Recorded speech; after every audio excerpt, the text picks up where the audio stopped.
Hello दोस्तों, आप सभी का स्वागत है मेरे यूट्यूब चैनल में। आज की कहानी है तुम मेरा जुनून हो, भाग 40।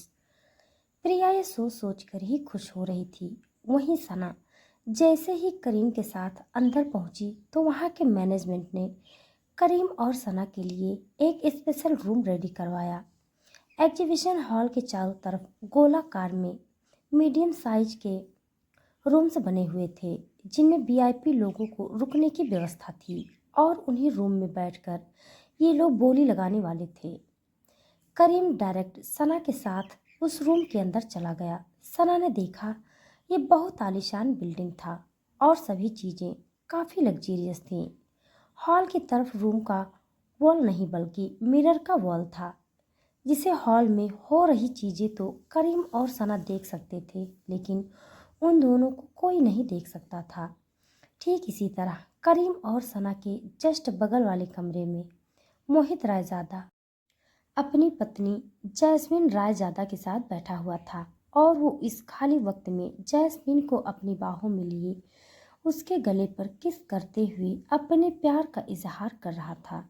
और अब आगे जैस्मिन, जिसे मोहित ने अपनी बाहों में भरा हुआ था, जैस्मिन ने अपनी आंखों में ढेर सारा प्यार भर के मोहित को देखा और गुलाबी गालों को शर्म से लाल करते हुए मोहित से कहा, मोहित, क्या कर रहे हैं आप? ये हमारा घर नहीं है, कोई आ जाएगा। जैस्मिन ने थोड़ा सा मोहित को धक्का देकर खुद से अलग किया, लेकिन फिर मोहित ने तुरंत जैस्मिन को अपनी बाहों में खींच लिया और प्यार से उसके बालों में उंगलियां फिराते हुए कहा, जान, तुम क्यों भूल जाती हो? जहाँ तुम मेरे साथ हो वही मेरा घर है, फिर वो रोड ही क्यों ना हो। जैस्मिन ने मोहित की ये बात सुनी तो मुस्कुरा दी। उसने कभी नहीं सोचा था कि उसकी जिंदगी में इतना प्यार करने वाला पति उसे मिलेगा। मोहित के इतना कहने पर जैस्मिन ने उसके गले से लग गई। दूसरी तरफ सना और करीम भी अब उस कमरे में अकेले थे और एक ही काउच पर साथ बैठे हुए थे। सना वहां बैठे बाहर का नज़ारा देख रही थी और करीम उसकी तरफ देख रहा था। उसकी पत्नी सच में काफ़ी खूबसूरत थी और करीम के लिए तो वो इस जहां की सबसे खूबसूरत लड़की थी। सना की तरफ प्यार से देखते हुए करीम को जाने क्या सूझा कि वो सना के करीब आ गया और उसने सना के गालों पर प्यार से किस कर दिया। अचानक इस किस से सना हड़बड़ा गई और जल्दी से उसने करीम की तरफ देखा। करीम उसकी तरफ प्यार से देख रहा था। सना करीम से कुछ कहने ही वाली थी, लेकिन करीम ने उसके होठों पर अपने एक उंगली रख दी और उसे चुप रहने का इशारा करते हुए कहा, बेबी, क्या ये पल तुम्हें काफ़ी रोमांटिक नहीं लग रहा? देखो, इतने लोगों के बीच अगर मैं तुम्हें किस करूं तो कैसा रहेगा? किस किस की ये बात सुनकर सना हक्की बक्की रह गई। सना ने उसे अपनी छोटी नज़रों से कंफ्यूज होकर देखा और कहा, करीम, तुम होश में तो हो? हाँ, बिल्कुल हूँ, करीम ने कहा और सना के कमर पर हाथ रखकर उसे अपने और करीब खींच लिया। सना का दिल जोर से धड़कने लगा। भले ही मिरर के आगे से हॉल में बैठे बड़े बड़े वीआईपी लोग उन्हें देख नहीं पा रहे थे, लेकिन फिर भी सना का दिल 120 की स्पीड से दौड़ने लगा। फिर भी सना ने खुद को करीम से दूर नहीं किया और सना के हाथ करीम के गले में लिपट गए और वो अब करीम की गोद में बैठी थी और करीम प्यार से उसके होठों के रस को चूस रहा था। सना भी अपनी आंखों को बंद कर करीम को बैक किस कर रही थी। आखिर सना और करीम एक दूसरे से अलग तब हुए जब उनके कानों में अनाउंसमेंट सुनाई दी, लेडीज और जेंटलमैन, आशा है आप सब काफ़ी अच्छे होंगे। हम सब यहाँ पर इस एग्जीबिशन इवेंट को सक्सेसफुल बनाने के लिए मिले हैं और होप करते हैं कि ये इवेंट हम सब के लिए काफ़ी शानदार होगा। जैसा कि आप सब जानते हैं कि आज इस एग्जीबिशन में पार्ट लेने के लिए एक से बढ़कर एक रईस बॉलीवुड सुपरस्टार, सेलेब्स, राजनेता और बिजनेसमैन आए हुए हैं, तो अब हम लेट न करते हुए एग्जीबिशन इवेंट को आगे बढ़ाते हैं। जैसे ही उस आदमी की आवाज़ वहां पर सुनाई दी, करीम ने सना के होठों को आज़ाद कर दिया। करीम के आज़ाद करते ही सना गहरी सांसें भरने लगी और करीम को प्यार से मुस्कुराते हुए देखा। करीम ने सना को छोड़ते हुए उससे कहा, बेबी, इस एग्जीबिशन को ध्यान से देखो और फिर मुझे बताना कि तुम्हें क्या पसंद आया। करीम की बात सुनकर सना ने करीम से कहा, पर करीम, मुझे यहाँ से कुछ भी नहीं चाहिए। वैसे भी तुमने मेरे ऊपर बहुत पैसे खर्च कर दिए हैं। तुमने मेरे लिए इतने सारे महंगे ड्रेसेस बनवाए। और सना करीम को अपने ऊपर खर्च किए एक एक पैसे का हिसाब देने लगी, जिसे सुनकर करीम की भौहें तन गई। उसने सना की तरफ देखा और उसके मुंह पर अपनी उंगली रखते हुए कहा, श्श। अपने होठों पर करीम का स्पर्श पाकर सना चुप होकर उसकी तरफ देखने लगी। करीम ने सना के होठों पर उंगली रखे हुए ही सख्ती से कहा, बेबी, तुम्हें पैसों की चिंता करने की जरूरत नहीं है। तुम्हारा पति कोई मामूली इंसान नहीं है। इस एग्जीबिशन में ऐसी कोई भी चीज़ नहीं है जो मैं तुम्हें न दिला सकूं। तुम मिसेस सना करीम कपूर हो और करीम कपूर की पत्नी पैसों के बारे में सोचे, मुझे ये गवारा नहीं है। सना ने चुपचाप अपना सर हिला दिया। ये हैंडसम आदमी जो उसका पति था, वो उस पर हक जताकर डांट रहा था। सना को करीम का डांटना बुरा नहीं लगा। उसे करीम की डांट किसी गुदगुदी की तरह लग रही थी। सना को सर हिलाता देखकर करीम काउच पर बैठ गया और सना भी उसके बगल में बैठ गई। तभी उसके कमरे का दरवाजा खुला और विहान मुस्कुराते हुए अंदर आ गया। सना ने विहान को देखा और स्माइल कर हॉल की तरफ देखने लगी। विहान करीम के बगल में हाथ बांधकर खड़ा हो गया और अब उसकी नज़र भी हॉल में लगे प्रोजेक्टर की तरफ थी। सना और करीम भी अब एग्जीबिशन देखने लगे। सना ने वहां मिरर वॉल से देखा। बाहर बैठी भीड़ में उसे एक तरफ अनाया रावत बैठी हुई थी। उसके चेहरे पर घमंड साफ साफ देखा जा सकता था। दूसरी तरफ मीडिया के लोगों के बैठने की जगह थी और उसी जगह पर सभी एजेंसियों के मीडिया वाले रिपोर्टर बैठे हुए थे। प्रिया और तान्या भी उसी जगह पर बैठी हुई थी। सना उन दोनों को देख रही थी। तभी एग्जीबिशन में होस्ट ने एक शेर के स्टैचू को सबके सामने पेश करते हुए उसे प्रेजेंट किया और कहा, लेडीज एंड जेंटलमैन, ये शोपीस आज से काफ़ी सालों पहले यूरोप में बना था और ये पूरी दुनिया में महज 4 ही हैं।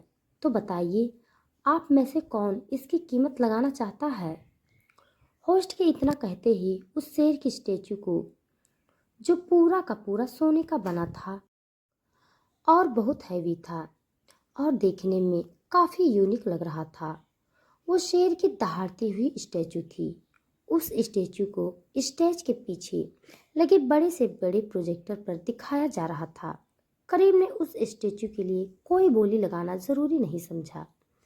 वहाँ बैठे बड़े बड़े सेलेब्स, राजनेता और बिजनेसमैन ने शेर की दहाड़ती हुई स्टैचू के लिए बोलियां लगाई और आखिरकार वो एक बड़े राजनेता के हाथ लगी। जहाँ स्टेज पर एग्जीबिशन चल रहा था, वहीं एक और तान्या अपना काम करने में लगी थी। वो बाहर बैठी भीड़ में करीम को तलाश रही थी, लेकिन उसका तो वहाँ कोई पता ही नहीं था। इसीलिए तान्या को लगा कि करीम वहाँ पर नहीं आया था। वहीं तान्या ने देखा कि प्रिया के साथ सना नहीं थी। तान्या ने अपने एक सीट आगे बैठी प्रिया से शैतानी स्माइल करते हुए और सना की बेइज्जती करते हुए प्रिया से कहा, हे प्रिया, क्या हुआ? तुम्हारी सो कोल्ड बेस्ट फ्रेंड नहीं आई क्या? क्या उसने आज तुम्हें यहाँ पर अकेले आने दिया?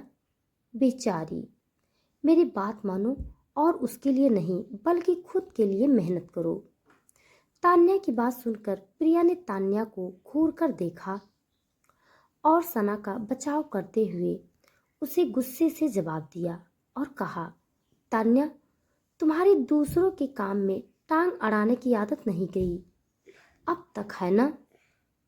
मुझे लगा था कि जब से मैंने तुम्हारा साथ छोड़ा तुम बदल गई होगी, लेकिन तुम तो और भी ज्यादा बदतमीज हो गई हो। प्रिया की बात सुनकर तान्या ने अपने बदतमीजी वाले अंदाज में उससे कहा, प्रिया, अपनी बकवास नसीहत देना बंद करो। तुम भी कुछ शरीफ नहीं हो, इसीलिए शराफत की नसीहत मुझे मत दो। तुम मेरे साथ थी और मेरी अच्छी दोस्त थी, लेकिन मुझे नहीं पता था कि दोस्त के रूप में तुम एक नागिन थी। तुमने मुझे दोस्ती में धोखा दिया और तुम कहती हो मैं बुरी हूँ। तान्या की बातें सुनकर प्रिया ने उसे गुस्से भरी नजरों से तरेरा और कहा, तुम्हारी जैसी लड़की की दोस्त मैं कभी भी हो ही नहीं सकती तान्या, और इसीलिए अब तुम केवल मेरे लिए एक कलीग हो, इससे अधिक कुछ भी नहीं।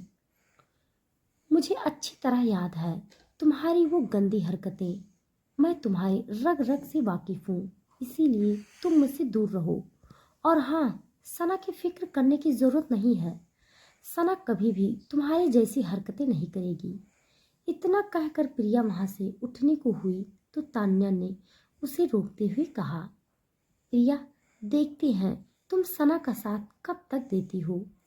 मुझे तो इस बात का भी इंतजार है कि जब तुम्हारी बहन और तुम्हारा परिवार तुम्हें परेशान करने का मौका नहीं छोड़ेगा, तब सना तुम्हारी मदद कैसे करेगी। देखना, एक दिन अपने परिवार के खातिर तुम मेरे पास ही वापस आओगी मदद मांगने। तान्या की बात सुनकर प्रिया इस्माइल करने लगी और कहा, वो दिन कभी नहीं आएगा। फिलहाल तुम उस दिन का इंतजार कर सकती हो। इतना कहकर प्रिया वहां से चली गई। हालांकि प्रिया के मन में ये ख्याल भी आ रहा था कि जब ऑलरेडी इतनी रात हो गई और इवेंट भी शुरू हो गई है तो सना क्यों नहीं आई। वहीं इस इवेंट शो को खुद ईशान कपूर भी अटेंड करने के लिए आया था। ईशान अपने मैनेजर और अपने असिस्टेंट के साथ था।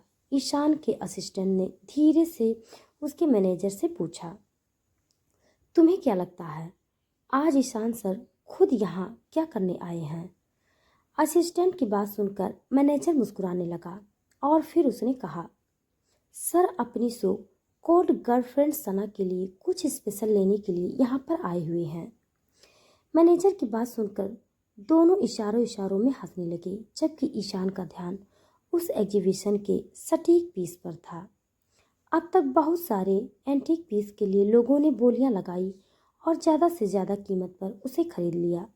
तभी हॉल में लगे प्रोजेक्ट पर एक एक्सक्लूसिव आइटम को प्रेजेंट किया गया और ये था एक बेहद खूबसूरत रेयर डायमंड ब्रेसलेट, दुनिया के सबसे कीमती और सबसे पुराने डायमंड में से एक। इस डायमंड ब्रेसलेट में जो सबसे खास था वो था उसके बीचों बीच लगा सुर्ख लाल रंग का डायमंड, जो उस ब्रेसलेट की खूबसूरती को और बढ़ा रहा था। उसकी चमक ऐसी थी जैसे वहां पर एक साथ हजारों सितारे चमक रहे हों। हॉल में मौजूद सबकी आंखें चौंधिया गई थी और अब उस ब्रेसलेट पर नजर सबकी थी। प्रोजेक्ट पर प्रेजेंट हो रहे डायमंड ब्रेसलेट को इंट्रोड्यूस करते हुए होस्ट ने कहा, तो लेडीज एंड जेंटलमैन, जैसा कि आप देख रहे हैं ये एक बेहद बेशकीमती रेयर डायमंड से बना ब्रेसलेट है। तो बताइए, आप में से कोई है जो इसकी कीमत लगा सकता है और अपनी पत्नियों को फील करवा सकता है कि वो अपनी पत्नी से कितना प्यार करता है। होस्ट की नज़रें अब भीड़ पर टिक गईं। उस रेयर डायमंड ब्रेसलेट की कीमत थी 67 करोड़। इस डायमंड की कीमत को देखकर आधे लोग तो वैसे भी पीछे हट गए थे और अब कुछ गिने चुने नाम ही थे जो इस डायमंड को खरीद सकते थे। तान्या, प्रिया और बाकी के रिपोर्टर न्यूज कवर करने के होड़ में लगे थे, जबकि सना हैरान थी कि यह डायमंड कितना बेशकीमती था। जैस्मिन भी इस डायमंड की कीमत पर विश्वास नहीं कर पा रही थी। वहीं इस डायमंड ब्रेसलेट के प्रेजेंट होते ही पहली बोली एक बिजनेसमैन ने लगाई, 67 करोड़। होस्ट ने कहा, लेडीज एंड जेंटलमैन, पहली बोली है 67 करोड़। 67 करोड़ एक। होस्ट ने इतना ही कहा था कि तभी ईशान की तरफ से उसके असिस्टेंट ने बोली लगाई, 70 करोड़। होस्ट ने कहा 70 करोड़ 1, 70 करोड़ 2। होस्ट की आवाज़ बीच में ही रुक गई जब उसे मोहित रायजादा की आवाज़ सुनाई दी। 72 करोड़। किसी और ने कहा 73 करोड़। ईशान के असिस्टेंट ने कहा 75 करोड़। जैस्मिन और सना की आंखें फटी की फटी हुई थी। वहीं करीम शांति से बैठा मुस्कुरा रहा था। वक्त सारे सेलेब्स और सारे राजनेता बिजनेसमैन पीछे हट चुके थे। 75 करोड़ काफी बड़ी रकम थी। मोहित ने आगे कहा 78 करोड़। अगली बार ईशान ने कहा 80 करोड़। 80 करोड़ के नाम पे तो सब के सब चुप हो गए और एक खामोशी हॉल में बिखर गई। अब मोहित ने भी बोली लगाना छोड़ दिया। तभी होस्ट ने कहा 80 करोड़ 1, 80 करोड़ 2, 80 करोड़। होस्ट अपनी बात पूरी कर पाता उससे पहले ही एक गंभीर आवाज सबको सुनाई दी और ये आवाज थी विहान की। विहान ने बोली लगाई 100 करोड़। 100 करोड़ इतना सुनते ही हॉल में मौजूद सबके चेहरे पर खामोशी छा गई। अब ईशान ने भी बोली लगाना बंद कर दिया। करीम के बगल में बैठी सना तो बस करीम की शक्ल ही देखती रह गई। 100 करोड़ की कोई छोटी रकम तो नहीं होती ना। करीम बिना किसी भाव वहां बैठा हॉल की तरफ देख रहा था। हॉल में मौजूद सभी मीडिया वालों को तो अब बस यही जानने में दिलचस्पी था कि आखिर 100 करोड़ की बोली लगाई तो लगाई किसने। वहीं होस्ट की आंखों में तो जैसे चमक उभर आई थी। हॉल में मौजूद सभी लोगों के बीच गॉसिप भी शुरू हो गई। किसी ने कहा ये तो बहुत बड़ी कीमत है। किसी ने कहा हे भगवान, यहाँ पर ऐसा कौन है जो इस ब्रेसलेट के लिए इतनी बड़ी रकम दे रहा है। सच में वो बहुत अमीर होगा। वहाँ पर सब आपस में कानाफूसी कर रहे थे। सबको जानने की इच्छा थी कि आखिर इतनी बड़ी बोली लगाने वाला आदमी कौन था। सब एक्साइटेड होकर सामने प्रोजेक्टर पर लगे रेयर डायमंड ब्रेसलेट को ही देख रहे थे। तभी उस ब्रेसलेट को देखते हुए एक महिला की ललचाई नजरों ने सोचा, काश ये ब्रेसलेट उसका पति खरीद सकता।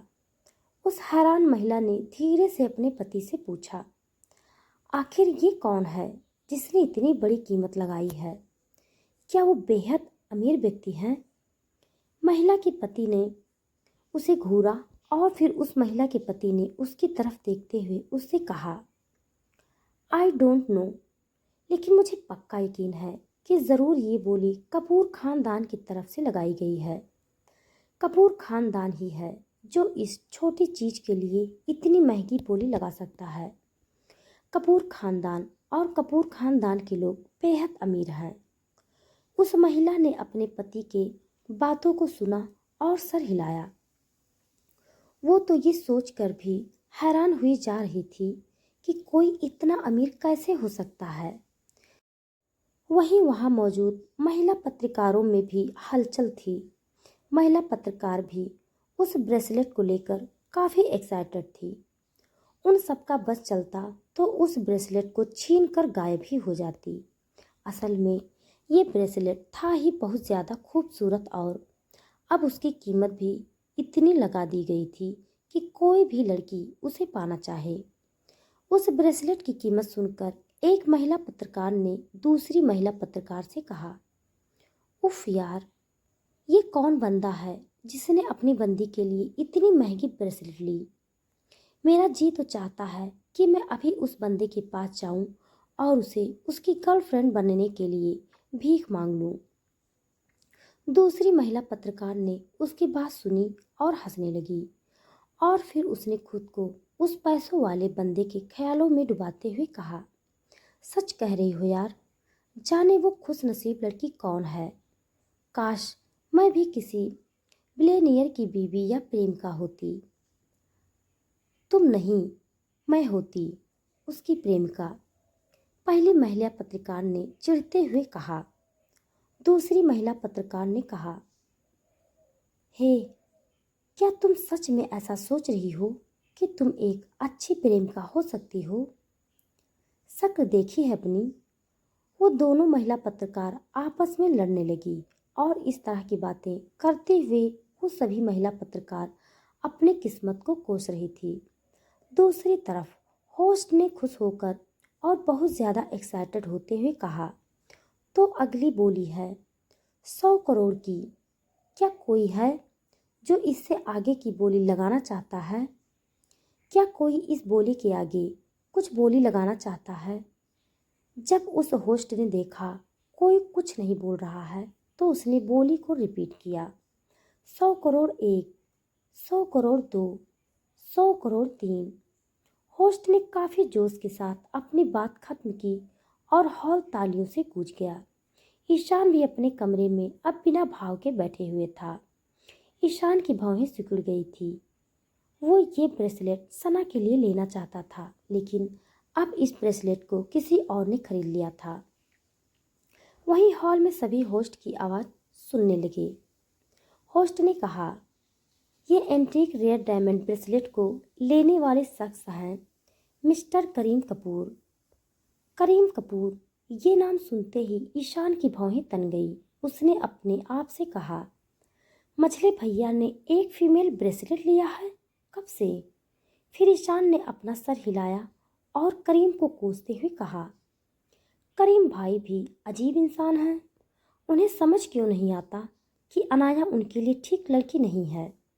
खैर, मुझे क्या, उनकी लाइफ, उनकी मर्जी। ईशान ने खुद से इतना कहा और उठकर वहां से चला गया। ईशान का असिस्टेंट और मैनेजर भी उसके साथ चले गए। वहीं नीचे हॉल में बैठी अनाया के कान भी खड़े हो गए थे और उसने अपने मन में सोचा, करीम ने ये ब्रेसलेट लिया है। लगता है करीम मुझे ही ये देने वाला है। चलो अच्छा है, मेरे हाथ में वो ब्रेसलेट काफ़ी अच्छा लगेगा। मैं बहुत लकी हूँ और करीम तो एक नंबर का बेवकूफ़ है। चलो मैं उससे ये ब्रेसलेट ले लेती हूँ। अनाया अपने हाथ को देख ही रही थी। उसे अपने हाथ में 100 करोड़ का ब्रेसलेट चमकता हुआ दिखाई दे रहा था। अनाया काफ़ी खुश हुई और करीम से मिलने के लिए अपनी जगह से उठ खड़ी हुई।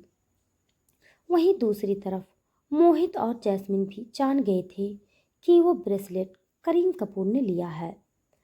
जैस्मिन जो जानती थी कि करीम और मोहित दोनों काफ़ी अच्छे दोस्त थे, उसने मुस्कुराते हुए मोहित से कहा, बेबी, क्या करीम भाई ने ये ब्रेसलेट अपनी चुड़ैल गर्लफ्रेंड अनाया के लिए लिया है? जैस्मिन की बात सुनकर मोहित हंस पड़ा और वो जोर जोर से हंसने लगा। जैस्मिन उसे कंफ्यूज नज़रों से घूरने लगी और उसने कहा, क्या हुआ, आप हंस क्यों रहे हो? मोहित ने जैस्मिन के कंफ्यूज चेहरे को देखा और हंसते हुए उसके कंधे पर हाथ रखते हुए कहा, मेरी जान, कम से कम अनाया को चुड़ैल तो मत कहो, वो भी काफ़ी खूबसूरत है। हाँ, लेकिन दिल से तो वो पूरी की पूरी काली है ना। आप करीम भाई को उसकी हरकतों के बारे में क्यों नहीं बता देते बेबी? जैस्मिन ने करीम की फिक्र करते हुए अनाया पर गुस्सा किया और मोहित से शिकायत भरे लहजे में कहा। मोहित ने जैस्मिन को करीम के लिए फिक्र करते देखा तो उसे कंधे पर हाथ रखकर अपनी तरफ खींचते हुए और उसे बाहर अपने साथ कार की तरफ ले जाते हुए कहा, बेबी डोंट वरी, पहले मुझे भी करीम की चिंता थी लेकिन अब नहीं है।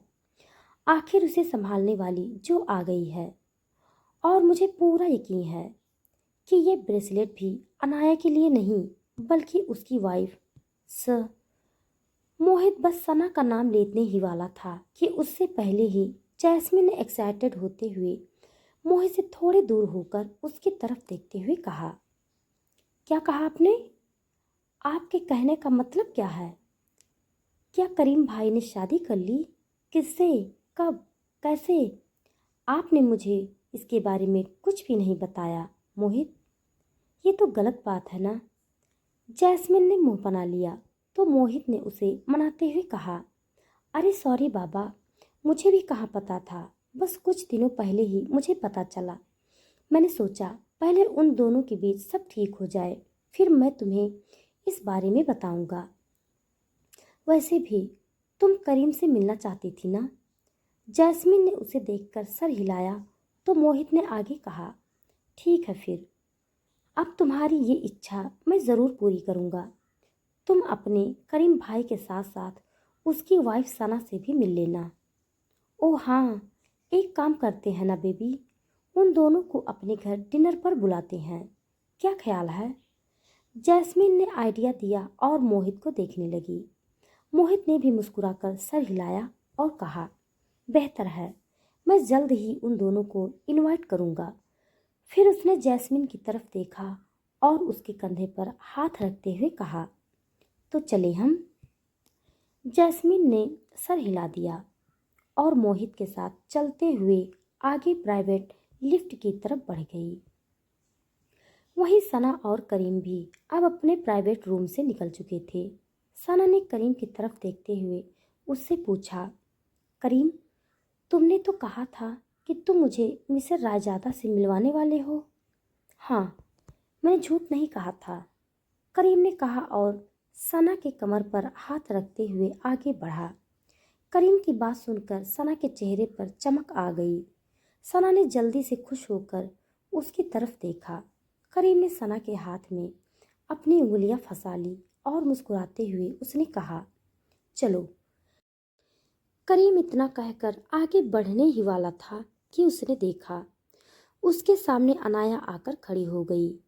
अनाया को अपने सामने देखकर करीम के चेहरे पर कोई भाव नहीं आया, लेकिन सना को थोड़ा सा awkward फील हुआ। अनाया को देखते ही सना को याद आया कि सना ही है जो करीम और अनाया के बीच आ गई है और इसीलिए अनाया को सना पर गुस्सा आता है। अनाया को देखते हुए सना जबरदस्ती मुस्कुराई और उसने करीम की तरफ देखते हुए उससे कहा, करीम। करीम ने सना की आवाज़ सुनी तो मुड़कर उसकी तरफ देखा।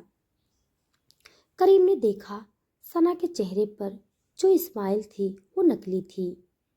करीम उसकी भावना को समझ सकता था। तभी सना ने करीम से आगे कहा, करीम, मैं अभी आती हूँ। मुझे याद आया मैं यहाँ आने के बाद प्रिया से तो मिली ही नहीं। मैं अभी मिलकर आती हूँ। अपनी बात कहते हुए सना 1 मिनट भी वहाँ नहीं रुकी और जल्दी से चली गई। सना प्रिया को ढूंढने लगी। वहीं सना के जाने के बाद अनाया ने करीम को देखा और अपनी आवाज़ को सॉफ्ट करते हुए कहा, करीम, कैसे हो तुम? मैं ठीक हूँ, करीम ने अनाया को छोटा सा जवाब दिया। करीम की बातों को सुनते हुए अनाया मुस्कुराई और फिर करीम के थोड़ा करीब आते हुए उसने करीम के हाथ को पकड़ते हुए शिकायत लहजे में कहा, करीम, तुम यहाँ पर हो सकते थे, मुझे इसकी बिल्कुल भी उम्मीद नहीं थी। तुम यहाँ आने वाले थे तो तुमने मुझे बताया क्यों नहीं? मैं भी तुम्हें ज्वाइन करती ना। अनाया के इतना कहने पर करीम ने अनाया की तरफ देखा और फिर उसके हाथ को अपने दूसरे हाथ से हटाते हुए कहा, असल में मैं अपनी वाइफ सना के साथ यहाँ आना चाहता था। मैं नहीं चाहता था कि कोई हमें डिस्टर्ब करे। करीम के दो टूक जवाब से अनाया के दिल में आग लग गई। अनाया ने अपने गुस्से को पीते हुए इस्माइल करते हुए कहा, बेबी, आखिर मुझसे क्या गलती हो गई है? मैं समझती हूँ सना तुम्हारी वाइफ है और मैं उसकी जगह नहीं लेना चाहती, लेकिन मैं तो तुम्हारी गर्लफ्रेंड हूँ ना, और इस नाते तुम मेरा भी हक है, अनाया ने कहा और करीम की तरफ प्यार से देखते हुए उसके हाथ को अपने हाथ में थाम लिया। करीम ने एक बार फिर अनाया के हाथ लगाते ही अपने हाथ को उससे अलग कर दिया। करीम अनाया को फिर से साफ शब्दों में कहना चाहता था कि वो करीम से दूर रहे, लेकिन करीम को डर था कि कहीं अनाया एक बार फिर सुसाइड करने की कोशिश ना करे। इस डर से करीम अब अनाया को सह रहा था। करीम ने अनाया से कहा, क्या तुम यहाँ अकेली आई हो? हाँ, तुमने बताया होता तो साथ आती, अनाया ने शिकायत की। उसने करीम से आगे कहा, बेबी, बहुत प्यार करती हूँ मैं तुमसे, क्या तुम उस सना के लिए मुझे भूल गए हो? अनाया के सवाल को सुनकर करीम ने उसे अजीब नज़रों से घूरा। वहीं अनाया हर मुमकिन कोशिश कर रही थी कि वो करीम के दिल में अपनी वही जगह बना ले जो सना के आने से पहले थी। जब से सना ने करीम की लाइफ में आई है तब से करीम ने अनाया को पूरी तरह इग्नोर किया था। हालांकि अभी भी अनाया के पास करीम के ही कार्ड थे और वो उसी कार्ड से खूब पैसे खर्च करती थी। करीम ने अनाया की बातों को इग्नोर करते हुए कहा, अनाया, रात काफ़ी हो गई है और मुझे लगता है कि अब तुम्हें भी जाना चाहिए। मिलते हैं फिर।